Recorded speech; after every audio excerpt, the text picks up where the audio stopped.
Load shedding हाम्रो इतिहास हो, प्रगति हाम्रो वर्तमान हो, उज्यालो नेपाल हाम्रो भविष्य हो।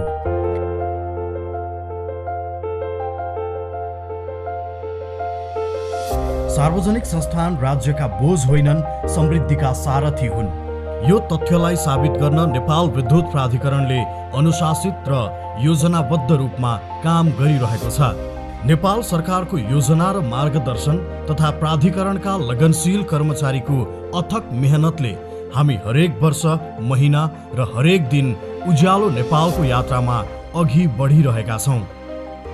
जलस्रोतको धनी देशमा हिउँदमा 14-15 घण्टा र बर्खामा पनि 9 घण्टा लोड सेडिङ हुनु विडम्बना थियो। तर हामीले घर र कार्यालय मात्र होइन, वैशाख 2075 देखि औद्योगिक ग्राहकका लागि पनि लोड सेडिङ अन्त्य गरेका छौँ। लोड सेडिङ अन्त्य एउटा इमान्दार प्रयास थियो, त्यो नै अन्तिम अभिष्ट पक्कै थिएन। विद्युत उत्पादन बढाउने र चुहावट घटाउने, अधिकतम ग्राहकसम्म पहुँच बढाउने र वित्तीय खर्च घटाउने, प्रसारण लाइन विस्तार गर्ने र सुशासन कायम गर्ने योजनामा प्राधिकरणले अथक मेहनत गरिरहेको छ। एकातिर उपभोक्ताले बिजुली नपाउने र अर्कोतिर प्राधिकरणले आम्दानी गुमाउने साइकल वर्षौंसम्म चलिरहेको थियो। निरन्तर भइरहेको घाटाले प्राधिकरणको सञ्चित नोक्सानी पनि थपिँदै गएको थियो। आर्थिक वर्ष 2067-68 सम्मको सञ्चित घाटा करिब 27 अर्ब रुपैयाँ सरकारले अपलेखन गरिदिएको थियो।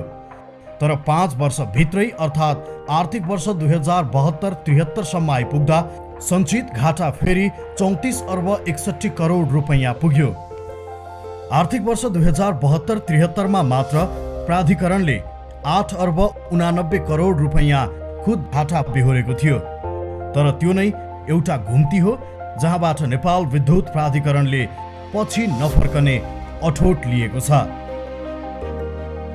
निरन्तर घाटामा गइरहेको र देशकै लागि बोझ बनिरहेको प्राधिकरणले आर्थिक वर्ष 2073-74 मा 1 अर्ब 47 करोड रुपैयाँ खुद नाफा कमाएर नयाँ अध्याय रचना गरेको हो।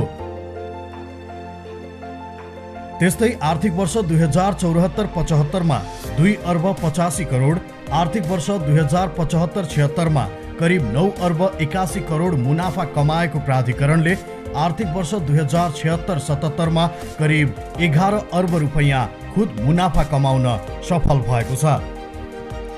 4 वर्षमा निरन्तर नाफा गरेर प्राधिकरणले 35 अर्ब रुपैयाँ सञ्चित घाटा भुक्तान मात्र गरेको छैन, 5 अर्ब सञ्चित नाफामा जम्मा गरेको छ।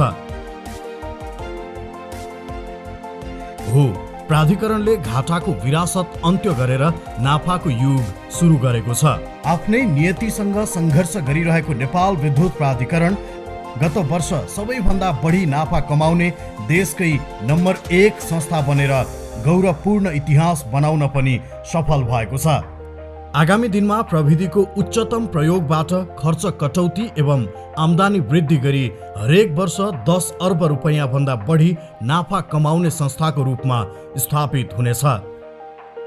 कर्मचारीको तलब खुवाउन समेत सरकारको मुख ताक्नुपर्ने अवस्थाबाट गुज्रिरहेको प्राधिकरणले पूर्वाधार विकासका योजना बनाउँदा खुट्टा कमाउनु पर्ने अवस्था थियो। तर अबका दिनमा उत्पादन, प्रसारण र वितरणको लागि आवश्यक बजेट प्राधिकरण आफैले व्यवस्था गर्न सक्ने अवस्थामा पुग्नेछ। प्राधिकरणको संस्थागत जमानीमा बहुपक्षीय वित्तीय संस्थाहरूबाट ऋण लिन सकिने अवस्था सिर्जना हुन थालेको छ। यसले गर्दा सरकारले आफू जमानी बसेर लिने ऋण पूर्वाधारका अन्य क्षेत्रमा लगानी गर्न सक्नेछ। प्राधिकरणको सुधार कुनै एकतर्फी कर्म थिएन, चौतर्फी सुधारको आवश्यकता थियो, किनकि विद्युत चुहावटले पनि प्राधिकरणलाई ठूलो नोक्सानी सहन बाध्य बनाइरहेको थियो। प्राविधिक तथा गैर प्राविधिक कारणले आर्थिक वर्ष 2072-73 मा 25.78% विद्युत चुहावट भइरहेको थियो। प्रणालीमा आउने बिजुलीको 1/4 चुहावट सामान्य होइन, असाधारण क्षति हो। यसले एकातिर जनताका लागि लोड सेडिङ मात्र होइन, प्राधिकरणका लागि वित्तीय घाटा पनि बढाइरहेको थियो। तर आर्थिक वर्ष 2073-74 देखि चुहावट घटाउने अभियान पनि सुरु भयो। पहिलो वर्ष चुहावट घटेर 22.9% भयो भने दोस्रो वर्ष 2074-75 मा 20.45% भयो। तेस्रो आर्थिक वर्ष 2075-76 मा 15.32% र चौथो आर्थिक वर्ष 2076-77 मा चुहावट 15.27% मा सीमित भएको छ। यसरी 4 वर्षमा करिब 11% को चुहावट कम हुँदा प्राधिकरणलाई वित्तीय रूपमा करिब 8 अर्ब रुपैयाँ फाइदा भएको छ। अब हामीले प्रणालीको कुल चुहावटलाई 10% भन्दा पनि तल लग्ने योजना बनाएका छौं। आर्थिक घाटा र विद्युत चुहावट घटाउने हो। प्राधिकरणको नाफा र विद्युत उपभोग निरन्तर बढाउने हो। आर्थिक वर्ष 2072-73 मा वार्षिक विद्युत खपत 3 अर्ब 71 करोड 58 लाख युनिट थियो। अघिल्लो वर्ष अर्थात् आर्थिक वर्ष 2071-72 भन्दा पनि त्यो वर्ष विद्युत उपयोग करिब 0.7% ले कमी भएको थियो। यसरी प्रति व्यक्ति वार्षिक विद्युत खपत 131 युनिट मात्र थियो। तर त्यस यता विद्युत खपत लगातार बढेको छ। हाल प्रति व्यक्ति प्रति वर्ष विद्युत खपत करिब 260 युनिट पुगेको छ। विद्युत खपतको यो वृद्धि दरलाई निरन्तरता दिने हाम्रो लक्ष्य छ। त्यसका लागि आवश्यक पूर्वाधार निर्माण बनाउने मात्र होइन, बहुआयामिक प्रयोगलाई प्रोत्साहित गरिनेछ।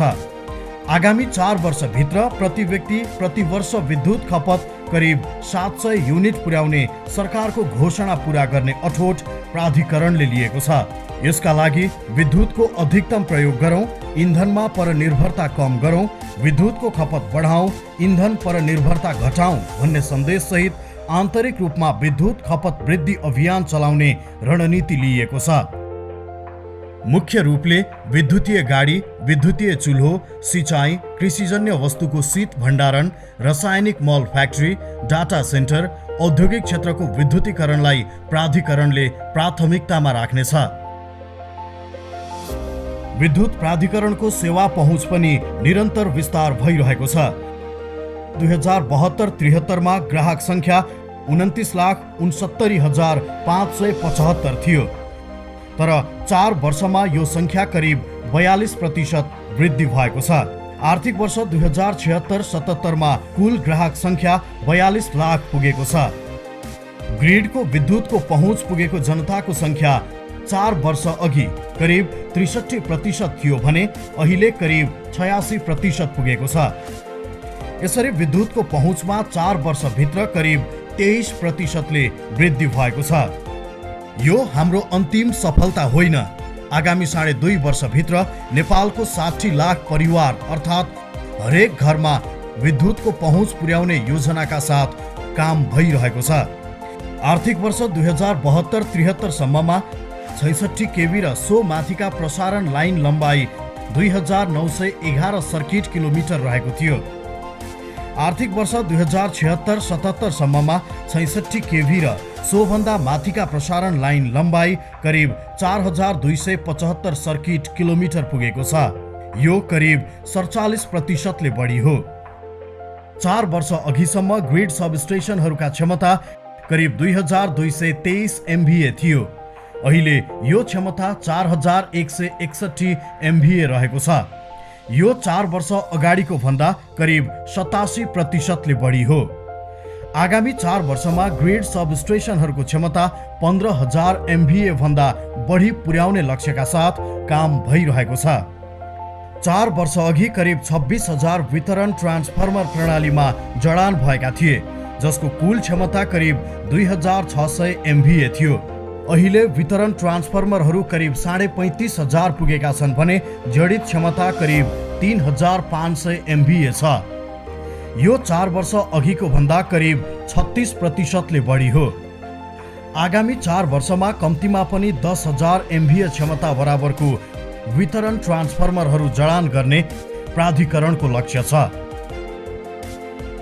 नेपालमा विद्युत उत्पादन कमी भएकोले आपूर्तिको मात्र जोहो थियो। यसका लागि नेपाल भारत बीच आवश्यक अन्तर्देशीय प्रसारण लाइनको रूपमा कटैया कुसाहा, गण्डक रामनगर, लालपुर टनकपुर र ढल्केवर मुजफ्फरपुर प्रसारण लाइनबाट करिब 350 मेगावाट विद्युत प्रवाह हुन सक्ने अवस्था थियो। तर यो बीचमा प्रसारण लाइनको पूर्वाधार निर्माणमा उल्लेखनीय विस्तार भएको छ। कुसाहा कटैया दोस्रो सर्किट तयार भएको छ। रक्सौल परवानीपुर 132 केबी प्रसारण लाइन निर्माण सम्पन्न भएको छ। ढल्केवरमा 400/220 केबी सब स्टेसन निर्माण सम्पन्न गरी ढल्केवर मुजफ्फरपुर 400 केभी प्रसारण लाइन 400 केभीमा चार्ज हुने चरणमा पुगेको छ। टनकपुरमा 220/132 केभी 50 MVA को ट्रान्सफर्मरलाई स्तरोन्नति गरी 100 MVA बनाइएको छ। यी सबै कारणले नेपाल भारत बीच अन्तर्देशीय प्रसारण क्षमता 4 वर्षमा 300 मेगावाटमा 1200 मेगावाट थप भई कुल क्षमता 1500 मेगावाट पुगेको छ। देश अब विद्युत आयात गर्ने मात्र होइन, निर्यात गर्ने योजनाका साथ अघि बढिरहेकोले निर्यातका लागि पनि आवश्यक पूर्वाधार तयार भएको छ। 456 मेगावाटको तामाकोसी लगायतका आयोजना सम्पन्न हुनासाथ नेपालले वर्षातमा विद्युत निर्यात गर्न सक्नेछ।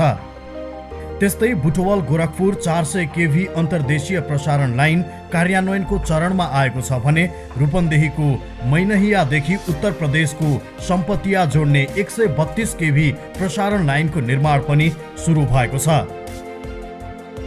इनरुवा पूर्णिया र लम्की बरेली 400 केभी प्रसारण लाइन तथा कोहलपुरदेखि उत्तर प्रदेशको नानपारा जोड्ने 132 केभी प्रसारण लाइनको सम्भाव्यता अध्ययन पूरा भएको छ। यी पूर्वाधार बनेपछि नेपालमा खपत भई बाँकी विद्युत भारतीय बजारमा बिक्री गर्न थप सहज हुनेछ। साथै भारतले जारी गरेको cross border guideline and regulation अनुसार नेपालले बङ्गलादेशसम्म विद्युत बिक्री गर्न सक्ने भएकोले त्यसको लागि पनि पूर्वाधार पर्याप्त हुनेछ। भारत र बङ्गलादेशको विद्युत बजारको सुनिश्चितता पश्चात नेपालको जलविद्युतमा लगानी बढ्नेछ। नेपाल भारत सचिव स्तरीय बैठकहरूबाट इनर्जी ब्याङ्किङ सम्बन्धी सैद्धान्तिक सहमति भए अनुसार भारतले क्रस बोर्डर गाइडलाइन एन्ड रेगुलेसनलाई थप सहज बनाउने सहमति गरेकोले भविष्यमा इनर्जी ब्याङ्किङबाट नेपाल भारत बीच विद्युत कारोबार थप सघन हुनेछ। नेपाल र चीन बीच पनि रातोमाटे रसुवागढी केरुङ 400 केभी प्रसारण लाइन निर्माणको लागि प्राधिकरण र स्टेट ग्रिड चाइना बीच समझदारी पत्रमा हस्ताक्षर भई नेपालतिरको लाइनको सम्भाव्यता अध्ययन पूरा भएको छ। अब आगामी वर्षहरूमा रातोमाटे रसुवागढी केरुङ 400 केभी प्रसारण लाइनको कार्यान्वयन गर्न लगानीको ढाँचा तयार गरी अगाडि बढाइनेछ।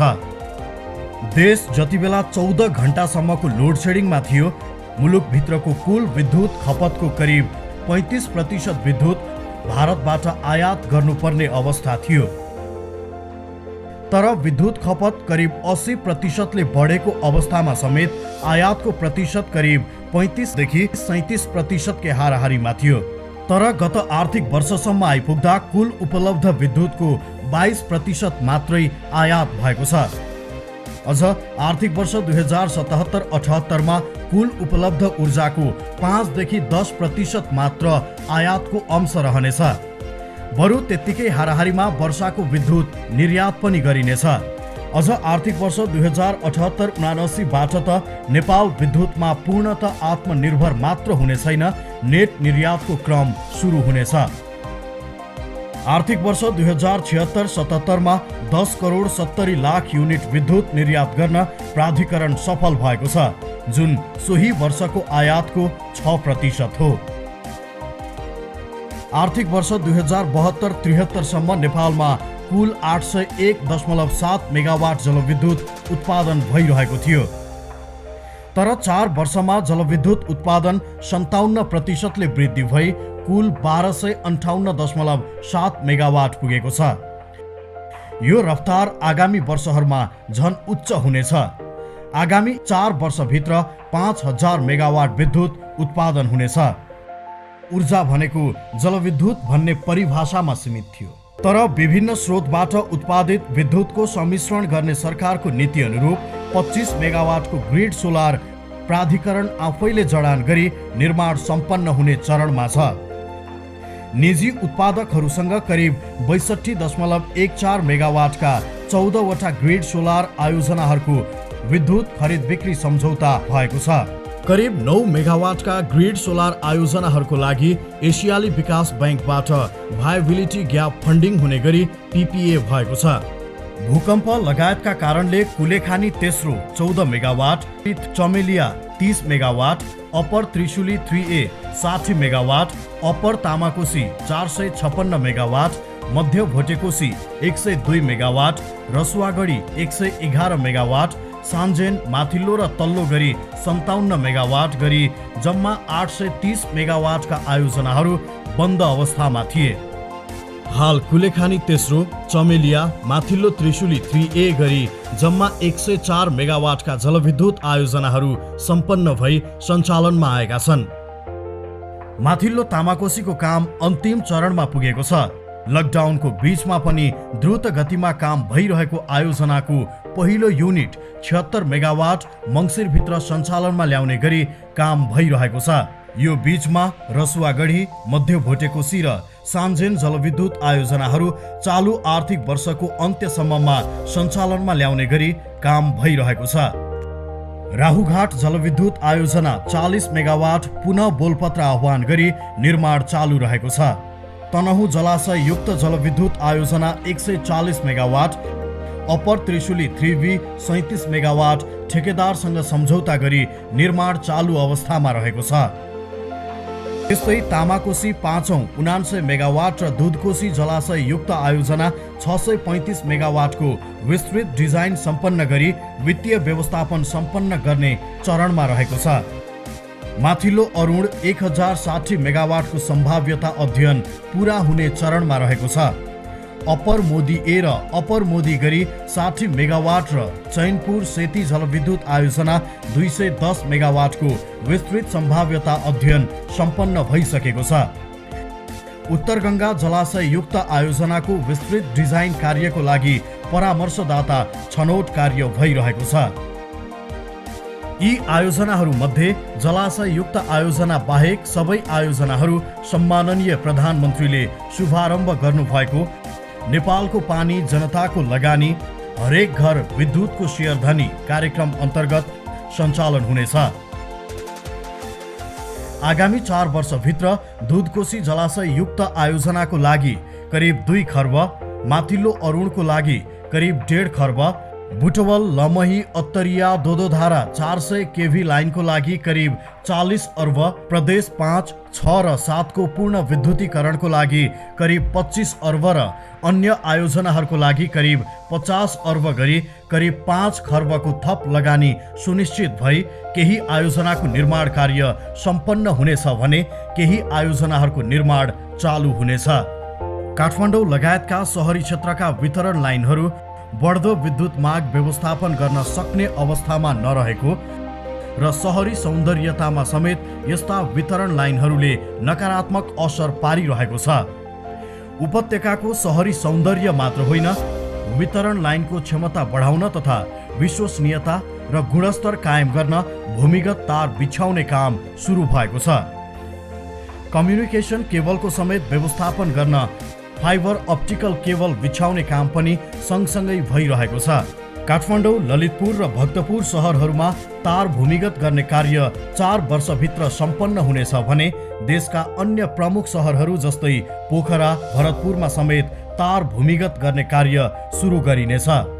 प्राधिकरणले हरेक वर्ष नियमित विद्युत महसुलको वृद्धिको प्रस्ताव गरी घाटा कम गर्न खोज्नुपर्ने अवस्था थियो। महसुल वृद्धि पश्चात पनि घाटा भने बढ्दै जाने ट्रेन्ड थियो। तर प्राधिकरणले इतिहासमा पहिलो पटक उपभोक्ताको महसुल घटाएको छ। 10 युनिटसम्म खपत गर्ने गृहस्थ उपभोक्तालाई इनर्जी शुल्क निशुल्क गरिएको छ भने न्यूनतम शुल्क रु 30 मात्र तिर्नुपर्ने व्यवस्था गरेको छ। समग्रमा गृहस्थ उपभोक्ताको महसुल करिब 8-9% घटाइएको छ भने औद्योगिक, व्यापारिक, गैर व्यापारिक उपभोक्ताहरूलाई लगाउँदै आएको डेडिकेटेड र ट्रङ्क लाइनको महँगो महसुल हटाइएको छ। सामुदायिक खानेपानी, सिँचाइ तथा चार्जिङ स्टेसनको महसुल घटाइएको छ। यसले गर्दा विद्युत माग बढ्ने अपेक्षा गरिएको छ। जनमुखी कार्य गर्न सरकारले दिएको निर्देशन कार्यान्वयन गर्न पाउँदा प्राधिकरणले गर्व महसुस गरेको छ। 3 फेज मिटरलाई स्मार्ट बनाइएको कारणले चुहावट नियन्त्रण एवं मिटर रिडिङ गर्न सहज भएको छ। सिंगल फेज मिटरलाई स्मार्ट सिंगल फेज मिटरले प्रतिस्थापन गर्न सुरु भएको छ। प्रणाली सञ्चालनमा सहज र प्रभावकारी बनाउन भार प्रेषण केन्द्रलाई आधुनिक र प्रविधियुक्त बनाइएको छ। ब्याकअपको रूपमा हेटौडामा पनि भार प्रेषण केन्द्र स्थापना गरिएको छ। इन्टरप्राइजेस रिसोर्स प्लानिङ, एकीकृत बिलिङ र आय सङ्कलन प्रणाली लागू गरिनेछ। प्राधिकरणको छुट्टै डाटा सेन्टर स्थापना, हरेक सबस्टेसन र विद्युत गृहलाई स्वचालित रूपमा सञ्चालन गर्न सक्ने बनाइनेछ। देशभरका ग्रिड एसेटको व्यवस्थापनका लागि एसेट म्यानेजमेन्ट सेन्टर स्थापना गरिनेछ। आगामी दिनमा विद्युतको आन्तरिक, अन्तर्देशीय र उपक्षेत्रीय बजार विस्तार गर्दै देशभित्र उत्पादित विद्युत खेर नजाने गरी खपत गरिनेछ। प्राधिकरणले दिने सेवामा प्रभावकारिता ल्याउन प्रणालीलाई स्वचालित रूपमा सञ्चालन गरी भरपर्दो र गुणस्तरीय विद्युत आपूर्ति दिन तथा प्रविधिको प्रयोग गरी जनशक्तिको बढ्दो आवश्यकतालाई कम गर्दै लैजान प्रणालीलाई अटोमेसन र संस्थालाई डिजिटलाइजेसन गर्ने कार्यलाई उच्च प्राथमिकता दिइनेछ। सूचना प्रविधि मार्गचित्रलाई प्रभावकारी रूपमा कार्यान्वयनमा ल्याई डिजिटल NEA अवधारणा अनुरूप प्राधिकरणका हरेक क्रियाकलापलाई डिजिटल प्रविधिमा रूपान्तरण गरिनेछ। सरकारको निर्देशन र उपभोक्ताको हित नेपाल विद्युत प्राधिकरणका लागि सर्वोपरि हो। प्राधिकरणले अहिलेसम्म प्राप्त गरेका उपलब्धिलाई उदाहरण मात्र मानेको छ। यसको जगमा टेकेर अघि बढ्ने र समृद्धिका लागि सरकारले लिएको नीतिमा भरपर्दो संयन्त्र बन्ने प्राधिकरणको प्रण छ। प्राधिकरणले आगामी वर्षहरूमा पनि खर्च कटौती गर्ने, आम्दानी बढाउने, चुहावट घटाउने, खपत बढाउने, उत्पादन बढाउने, महसुल घटाउने, आयात घटाउन, निर्यात बढाउनेछ। संस्थाभित्रको आर्थिक पारदर्शिता, जवाफदेहिता र सुशासनलाई कठोरताका साथ लागू गरिनेछ। नियमित, गुणस्तरीय र भरपर्दो विद्युत सेवा उपलब्ध गराउन अहोरात्र खट्ने प्रतिबद्धता सहित नेपाल विद्युत प्राधिकरण उज्यालो नेपालको संवाहकको रूपमा निरन्तर खटिरहनेछ।